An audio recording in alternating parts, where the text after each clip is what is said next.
দুটো কড়া হাদিস বলবো, তারপরে সামনের দিকে এগোবো।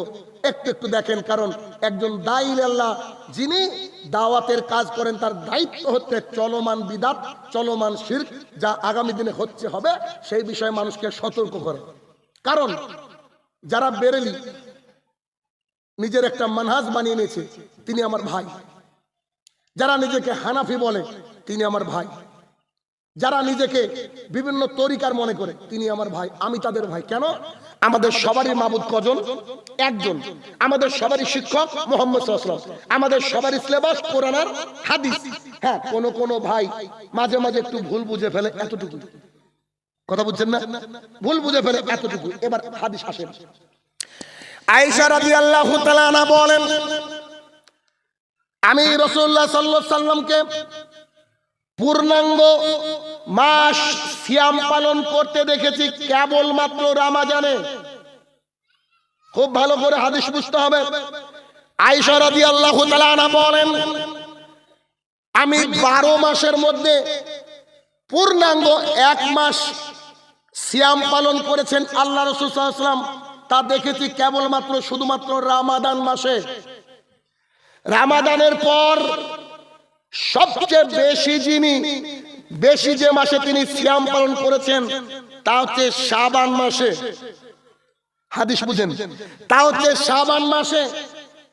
তার মানে অত্র হাদিস থেকে বোঝা গেল রাসূল সাল্লাল্লাহু আলাইহি ওয়াসাল্লাম পূর্ণাঙ্গ মাস সিয়াম পালন করেছে কোন মাসে? রমাদান। আর রমাদানের পরে সবচেয়ে বেশি রোজা পালন করেছেন কোন মাসে বলেন? শাবান মাসে। এই যে আজকে যেটা চলছে 13-14 তারিখ, আজকে শাবান মাস, এ মাসে বেশি সিয়াম পালন করেছেন। আচ্ছা আসেন, রাসূলুল্লাহ সাল্লাল্লাহু আলাইহি সাল্লামকে বলা হলো, আল্লাহ রাসূল সাল্লাল্লাহু আলাইহি সাল্লাম বলছে, আপনি একটু আমাদেরকে খুলে বলেন তো, আপনি এই মাসে কেন বেশি সিয়াম পালন করেন? দেখেন ধর্ম কতটা বিজ্ঞানী, কতটা বিজ্ঞানী। আল্লাহ রাসূল সাল্লাল্লাহু আলাইহি সাল্লামকে বলা হলো, আল্লাহ রাসূল আপনি কেন রমাদানের পরে এই মাসে বেশি সিয়াম পালন করেন, একটু বলেন না। তখন রাসূল সাল্লাল্লাহু আলাইহি সাল্লাম দুটো কারণ বললেন। কটা কারণ? সবাইকে জেনে বাড়িতে নিজের স্ত্রীকে ছেলে মেয়েকে শেখাতে হবে, এজন্য আপনাকে একেবারে ক্লাসের মতো করে বোঝাচ্ছি, একটু দেখেন। রাসূল সাল্লাল্লাহু আলাইহি সাল্লাম বলেন, আমি এই মাসে বেশি রোজা পালন করি দুইটা কারণে। কয়টা কারণ? দুই। এক, এই মাসটা হচ্ছে রজব মাসের পরের মাস, রমাদানের পূর্বের মাস। রজব মাস হচ্ছে হারাম মাসের একটা, আর রমাদান মাস হচ্ছে বিখ্যাত মাসের অন্যতম মাস। এই দুই মাসের মাঝের মাসটা অবহেলায় কেটে যায়, তাই আমি মুহাম্মদ সাল্লাল্লাহু আলাইহি ওয়াসাল্লাম এই মাসে বেশি সিয়াম পালন করি। না, ক্লিয়ার বুঝলেন না? এখানে একটু ডাউট থাকলো, একেবারে বুঝিয়ে তারপরে যাবো ইনশাল্লাহ। একটু দেখাই। আচ্ছা ক্লিয়ার বলি। আচ্ছা, আল্লাহ তাআলা মাস কটা উপহার দিয়েছে আমাদেরকে? 12টা। 12টার মধ্যে, আরবি 12টার মধ্যে 4টে মাসকে আল্লাহ তাআলা বলেছেন হারাম। হারাম মানে হচ্ছে পবিত্র। হারাম মানে কি? পবিত্র। হারাম মাস মানে ওই মাসে যুদ্ধ বিগ্রহ চলবে না, ওই মাসে যুদ্ধ করা যাবে না, যুদ্ধ শুরু করা যায় না। এই মাসে একটু শান্তি থাকে, চুক্তি থাকে, এই মাসে যুদ্ধ করা যায় না। এই 4টে মাস কি কি? সামনে থেকে উত্তর দেন তো। কেউ কি পারবেন? 4টে হারাম মাস সামনে থেকে বলেছি, কে উত্তর দিতে পারবেন বলেন? যে উত্তর দিতে পারবেন আমার দুটো বইয়ের একটা থেকে গিফট করব। সোনালী যুগের সালাত আর বিবাহ একটি ইবাদত, আমার লেখা রিসেন্ট প্রকাশ পেয়েছে দুটো বই। এই দুটো বইয়ের যেটা চাইবেন সেটা উত্তর দিব। আরবি 12টা মাসের 4টে মাস হচ্ছে হারাম মাস। এই 4টে মাস কি কি কে বলতে পারবেন? কেউ জানলে একটু হাত তুলবেন।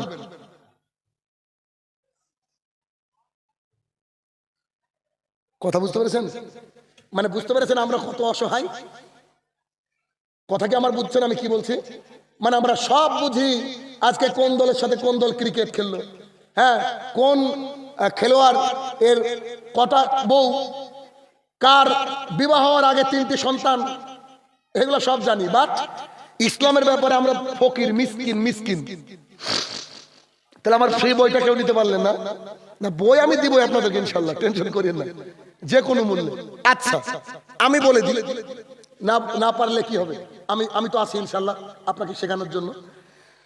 4টে মাসের মধ্যে পরপর 3টে মাস আর একটা একটু এড়িয়ে মাস, 4টে হারাম মাস। জিলহজ, জিলকদ, জিলহজ, রজব, পরপর 3টি। যেভাবে বলেন রজব আগে গেল না, তার আগে কি জিলহজ, জিলকদ, এই জিলকদ, এই 3টে মাস আর মুহররম। কটা হলো? 4টে হলো। আচ্ছা হারাম মাস মানে পবিত্র মাস, আর 12টা মাসের মধ্যে বিখ্যাত মাস কোনটা? রমাদান। ভালো করে বুঝেন। তার মানে এ দেখেন রজব, এটা রজব, এটা কি শাবান, আর এটা রমাদান। তাহলে রজব এটা কি মাস? হারাম মাস, পবিত্র মাস। আর রমাদান ওরে বাপরে বাপ সবচেয়ে বিখ্যাত মাস। তো দুই বিখ্যাতর মাঝে এই মাসটা অবহেলার মাস। এই মাসে বেশি বেশি ইবাদত কেউ করে না, তাই আমি মুহাম্মদ সাল্লাল্লাহু আলাইহি ওয়াসাল্লাম এই মাসে বেশি বেশি রোজা করি। এটা একটা দলিল, এটা ভুলে গেলেও চলবে। পরের দলিল আপনাকে মনে রাখতে হবে। পরেরটা কি? রাসূলুল্লাহ সাল্লাল্লাহু আলাইহি ওয়াসাল্লাম বলেন শাবান মাসে আমি মুহাম্মদ সাল্লাল্লাহু আলাইহি ওয়াসাল্লাম বেশি বেশি সিয়াম পালন করি, বেশি বেশি রোজা পালন করি। এই জন্য গোটা বছরের বাৎসরিক রিপোর্ট আল্লাহর কাছে পেশ করা হয়। গোটা বছরের বাৎসরিক রিপোর্ট এই মাসে পেশ করা হয়। গোটা বছরের বাৎসরিক রিপোর্ট এই মাসে পেশ করা হয়। আমি মুহাম্মদ সাল্লাল্লাহু আলাইহি ওয়াসাল্লাম জানি না কোন দিন পেশ করা হয়। তো আমি মুহাম্মদ সাল্লাল্লাহু আলাইহি ওয়াসাল্লাম চাই আল্লাহ যখন আমার রিপোর্ট কার্ড দেখবে, আল্লাহ দেখুক আমি মুহাম্মদ সাল্লাল্লাহু আলাইহি ওয়াসাল্লাম রোজা অবস্থায় আছি। কথা কি বোঝাতে পারছি আমি? বারবার এটা কেন বলছি, আপনার রেসপন্স পাচ্ছি না। এই কেন একটু বলি।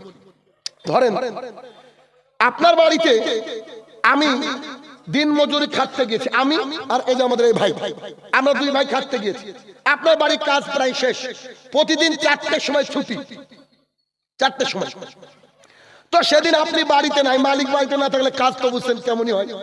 মালিক বাড়িতে নাই, তো মালিক 3টের সময় বাড়ি দেখেছে, 4টের সময় ছুটি কিন্তু জানায়নি, বাড়ি দেখেছে। তো মালিক দূর থেকে তাকিয়ে দেখছে শাহিনুর রহমান বসে আছে, শাহিনুর রহমান বসে আছে, আর হাফেজ সাহেব কাজ করছে। তিনি ধরা দেননি, তিনি দেখছেন যে 4:30 বাজছে, শাহিনুর রহমান বসে আছে, হাফেজ সাহেব কাজ করছে। আপনি বলেন তো বাড়ির মালিক কার উপরে খুশি হবে? হাফেজের উপরে, কারণ তিনি কাজ করছিলেন। কথা বুঝছেন তো আমার? ঠিক তেমনি আল্লাহ তাআলার জন্য রাসূল সাল্লাল্লাহু আলাইহি ওয়াসাল্লাম কি বলেন, কি সুন্দর হাদিস, চিন্তা করেন। রাসূল সাল্লাল্লাহু আলাইহি ওয়াসাল্লাম বলছেন আল্লাহ তাআলা যখন আমার রিপোর্ট কার্ডটা এভাবে দেখছে, আল্লাহ তাআলা তার জমিনের দিকে তাকিয়ে দেখুক তার বান্দা, তার গোলাম মুহাম্মদ সাল্লাল্লাহু আলাইহি ওয়াসাল্লাম আজকে রোজা আছে। তো আল্লাহর বান্দা আবার রোজা আছে বা রিপোর্ট কার্ড ওই দিন দিচ্ছে, আল্লাহ কি খুশি হবে কি হবে না?